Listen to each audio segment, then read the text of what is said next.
کتاب کی 10ویں کلاس کی میرے پاس کتاب ہے اردو کی، اور ہم نظریہ پاکستان پڑھ رہے تھے، اور نظریہ پاکستان کی ہم نے تقریباً ایک پیج سے زیادہ کچھ ریڈنگ اور الفاظ معنی ہم نے سمجھے تھے۔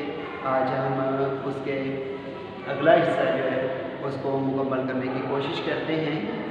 اس کی ریڈنگ سے پہلے یہ چند الفاظ ہیں جن الفاظ کو آپ لوگوں نے یاد رکھنا ہے کہ معنی کو استوار برابر کرنا، اس چیز کو ہموار کرنا۔ تصور، تصور، نظریہ، انحصار منحصر ہونا، جمیعت، جمیعت اکٹھا ہونا، خود مختار، خود کفیل، یعنی جو انسان خود مختار ہوتا ہے خود کفیل۔ یہ آگے کچھ یہ میں نے شارٹ کویسچن لکھے ہیں، ہم اس کی ریڈنگ کریں گے اور پھر اس کے بعد آپ لوگوں کا ہوم ورک یہ ہوگا، یہ الفاظ معنی بھی آپ لوگوں نے، بلکہ ابھی بتا دیتا ہوں، یہ الفاظ معنی بھی آپ لوگوں نے نوٹ بک پر لکھنے ہیں، اور یہ 5 شارٹ کویسچن ہیں جو ہماری جو ریڈنگ ہو چکی ہے یا ریڈنگ ابھی ہوگی، یہ اسی کے متعلقہ ہے۔ اس میں سے ان کے آنسر نکال کر آپ لوگوں نے لکھنے ہوں گے۔ مسلمانوں کو اپنے دینی معاملات میں کب آزادی ختم ہوتی نظر آئی؟ سلطان ٹیپو اپنی جدوجہد میں کیوں کامیاب کیوں نہ ہوا؟ تحریک خلافت کیوں شروع ہوئی؟ علامہ اقبال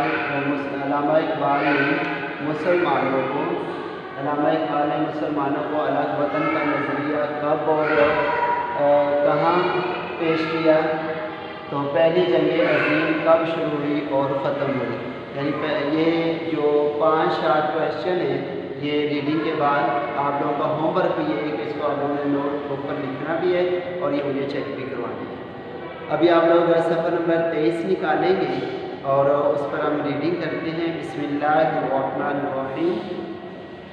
اسی زمانے میں پہلی جنگ عظیم چھڑ گئی، اور یہ پہلی جنگ عظیم جو ہے یہ 1914 میں شروع ہوئی تھی اور 1919 میں یہ ختم ہوئی تھی، جس میں انگریز کا مقابلہ جرمنی سے ہوا اور ترکی نے جرمنی کا ساتھ دیا۔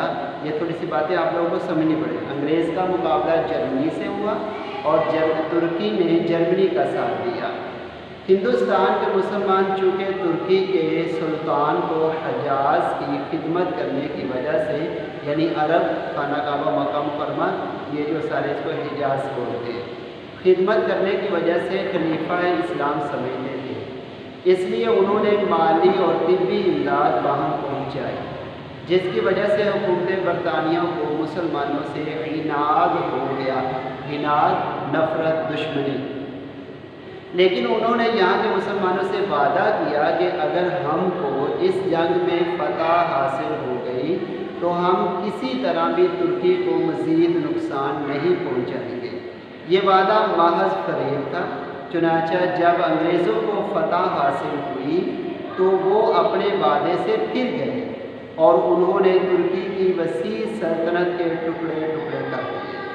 یہاں کے مسلمانوں کو اس فریب کی وجہ سے بہت تکلیف پہنچی اور انہوں نے خلافت کے تحفظ کے لیے مولانا محمد علی جوہر اور اس کے بڑے بھائی مولانا شوکت علی کی رہنمائی میں تحریک خلافت شروع کی۔ وہ کہ تحریک خلافت جو تھی یہ جو خلافت عثمانیہ تھی اس کے تحفظ کے لیے یہ قائم کی گئی تھی۔ اس زمانے میں ہندوؤں نے مسلمانوں کو ہندو بنانے کے لیے شدی کی تحریک شروع کی۔ گویا کہ مسلمانوں کو ہندو بنانے کے لیے شدی کی تحریک شروع کی اور اس کو ختم کرنے کے لیے سنگٹن کی تحریک بھی شروع کی، یعنی مسلمانوں کو ختم کرنے کے لیے سنگٹن اور مسلمانوں کو ہندو بنانے کے لیے شدی کی تحریک شروع کی۔ پھر 1928 میں کانگریس نے جو نہرو رپورٹ شائع کی، اس میں مسلمانوں کے لیے علیحدہ نمائندگی کا اصول جو وہ 12 سال پہلے تسلیم کر چکی تھی بالکل نظر انداز کر دیا۔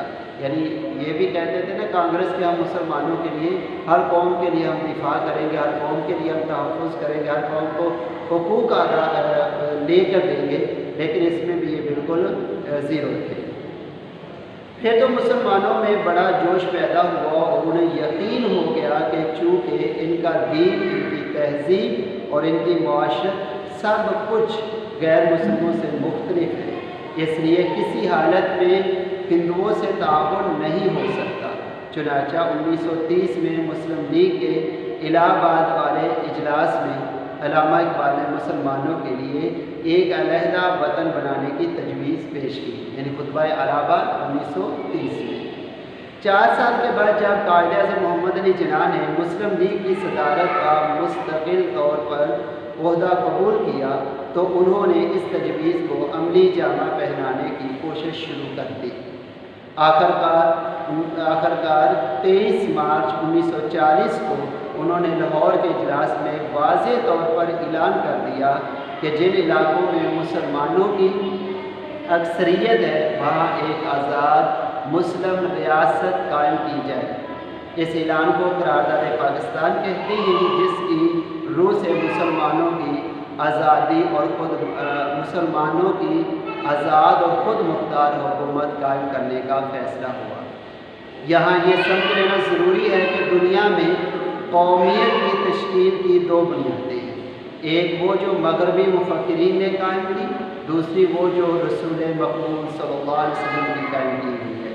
اہل مغرب نے خاندانی، نسلی اور قبائلی بنیادوں میں ذرا وسعت پیدا کر کے قومیت کی بنیاد جغرافیائی حدود پر استوار کی اور کہا کہ قوم وطن سے بنتی ہے۔ اس نظریے کی وجہ سے دنیا کے انسانوں کے درمیان تباہی کا جو دروازہ کھلا وہ 2 عالمی جنگوں کے ہونے سے بخوبی ظاہر ہے۔ یہ وطنی قومیت ہی کی بنیاد پر لڑی گئی اور یہ وطنی قومیت جنوبی ایشیا کے مسلمانوں کو تحفظ دینے میں تو بالکل ہی ناکام تھی، کیونکہ جنوبی ایشیا کے مسلمان اس نظریے کے تحت ایک مجبور اقلیت بن جاتے۔ یہ تو وہ قومیت تھی جو انہوں نے یعنی مغربی مفکرین نے پیش کی، لیکن قومیت کی دوسری بنیاد وہ جو رسول مقبول صلی اللہ علیہ وسلم نے ملت اسلامیہ کی تشکیل کرتے وقت قائم کی اور جو مغرب کے تصور قومیت سے جدا ہے، جیسا کہ علامہ اقبال نے بھی فرمایا، اپنی ملت پر قیاس اقوام مغرب سے نہ کر، اپنی ملت پر قیاس اقوام مغرب سے نہ کر، خاص ہے ترتیب میں قوم رسول ہاشمی، ان کی جمعیت کا ہے ملک و نسب پر انحصار، ان کی جمعیت کا ہے ملک و نسب پر انحصار، قوت مذہب سے مستحکم ہے جمعیت۔ تو مسلمانوں کی قومیت ایک نظریاتی قومیت ہے جو لا الہ الا اللہ پر قائم ہے، یعنی یہ کہ نسل، رنگ اور وطن کی بنیاد پر نہیں بلکہ ایک نظریہ، ایک عقیدے، ایک کلمے کی بنیاد پر وجود میں آئی، اور اس نظریاتی پہلو کو نمایاں کرنے کے لیے اسے ملت کہا گیا ہے۔ ایسی نظریاتی قومیت میں ہر نسل، ہر رنگ، ہر جغرافیائی خطے کے لوگوں کے لیے جگہ ہوتی ہے، اور حقیقت یہ ہے کہ جنوبی ایشیا کے مسلمانوں کو، جن میں ہر نسل، ہر رنگ اور مختلف جغرافیائی خطوں کے لوگ شامل ہیں، ایک ایسی قوم کے ماتحت اقلیت بن کر رہنا منظور نہ تھا جو اسلامی قومیت کے برعکس ذات پات، چھوت چھات اور بت پرستی کے بندروں میں جکڑی ہوئی تھی۔ چنانچہ انہوں نے اپنی جداگانہ قومیت یعنی اسلامی قومیت کی بنیاد پر اپنے لیے ایک جدا وطن کا مطالبہ کیا، جس میں وہ اپنے عقیدے اور اپنے نظریہ زندگی، اپنے طرز معاشرت کے مطابق زندگی بسر کر سکے اور ایک مسلمان کی حیثیت سے دوسرے دور جدید کے چیلنج کا مقابلہ کر کے اپنے مستقبل کو سنوار سکے۔ تو یہ بیٹا اس میں جو میجر بات ہے وہ قومیت کے حوالے سے ہے کہ قومیت کی تشکیل کتنی بنیادوں پر کی گئی، اور اس ریڈنگ کو آپ لوگوں نے اچھے طریقے سے پڑھنا بھی ہے اور اس کو سمجھنے کی کوشش کرنی ہے، اور ان سوالوں کے آپ لوگوں نے جواب بھی تحریر کرنے ہیں۔ السلام علیکم ورحمۃ اللہ۔